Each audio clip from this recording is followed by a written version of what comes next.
নমস্কার বন্ধুরা, আমার শখের হেসেলে তোমাদের স্বাগত জানাই। আশা করি প্রত্যেকেই ভালো আছো। আজ একটা টিফিনের রেসিপি তোমাদের সাথে শেয়ার করছি। হাতে খুব অল্প সময় থাকলে এই রেসিপিটা খুব সহজে বানানো যায় এবং যে সমস্ত বাচ্চারা খেতে চায় না সেই সমস্ত বাচ্চাদের টিফিনেও দিতে পারো, বাড়িতেও জলখাবারে খেতে পারো।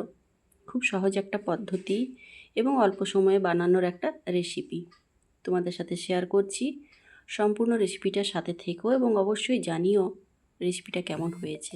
যারা এখনও বানিয়ে খাওনি তারা বানিয়ে খেয়ে কমেন্টের মাধ্যমে অবশ্যই জানাই। এখানে নিয়ে নিয়েছি 300 গ্রাম মতো ময়দা, দিয়ে দিলাম পরিমাণ মতো নুন। এবারে এই ময়দার মধ্যে আমি দিচ্ছি 4টা ডিম। তোমরা যদি কম ময়দা নাও, 150 গ্রাম ময়দা বা 100 গ্রাম ময়দা যদি নাও, তার মধ্যে তোমরা 2টো ডিম দিও। আমি যেহেতু 300 গ্রাম নিয়েছিলাম তাই এখানে 4টা ডিম দিলাম। 4টা ডিম দিয়ে এই ময়দাটাকে মিক্স করতে হবে। ডিমটা কম পড়লে এর মধ্যে জল অ্যাড করতে পারো। ব্যাটারটা একটু পাতলা পাতলা হবে, আমি বানিয়ে তোমাদের দেখিয়ে দিচ্ছি কতটা পাতলা হয়, সেই মতো বানিও।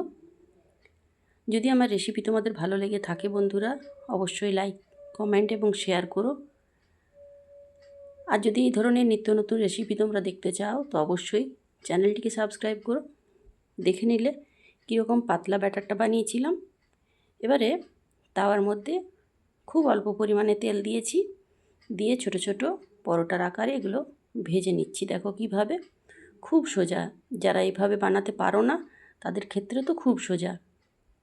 একটু একটু নিয়ে রুটি বা পরোটার আকার দিয়ে দেবে। তেলও খুব কম লাগে এবং হেলদি একটা টিফিন। বাচ্চাদের টিফিনে দিতে পারো, বাড়িতে খেতে পারো, সন্ধ্যেবেলা জলখাবারের জন্য ব্যবহার করতে পারো। খুব অল্প সময়ে সুস্বাদু একটি খাবার। এভাবে বানিয়ে দেখো, আমার বাড়িতে সবাই পছন্দ করে, তাই আজকে ভাবলাম তোমাদের সাথে একটু শেয়ার করি। সবারই তো হাতে সময় কম, কম সময়ের মধ্যে বানিয়ে খাওয়ার রেসিপি তো সবাই পছন্দ করে। দেখো এভাবে উল্টে পাল্টে সেঁকে নিলাম, বেশি তেল লাগে না। 1 চামচ তেল দিলে একটা পরোটা আরামসে হয়ে যায়, আর একটা পরোটা বানাতে মিনিমাম তোমার 1 মিনিট টাইম লাগে। পিঠ উল্টে পাল্টে সেঁকে নিতে 1 মিনিট টাইম লাগে। এইভাবে সুন্দর করে সব কটা পরোটা ভেজে নিলাম।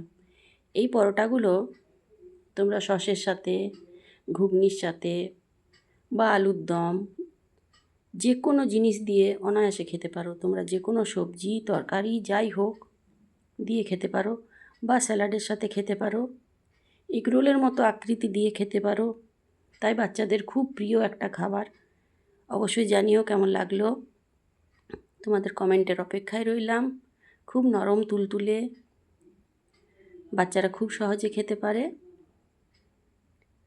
বানিয়ে দেখো বন্ধুরা, আর অবশ্যই কমেন্টের মাধ্যমে জানিও কেমন লাগলো। তোমাদের কমেন্টের অপেক্ষায় রইলাম।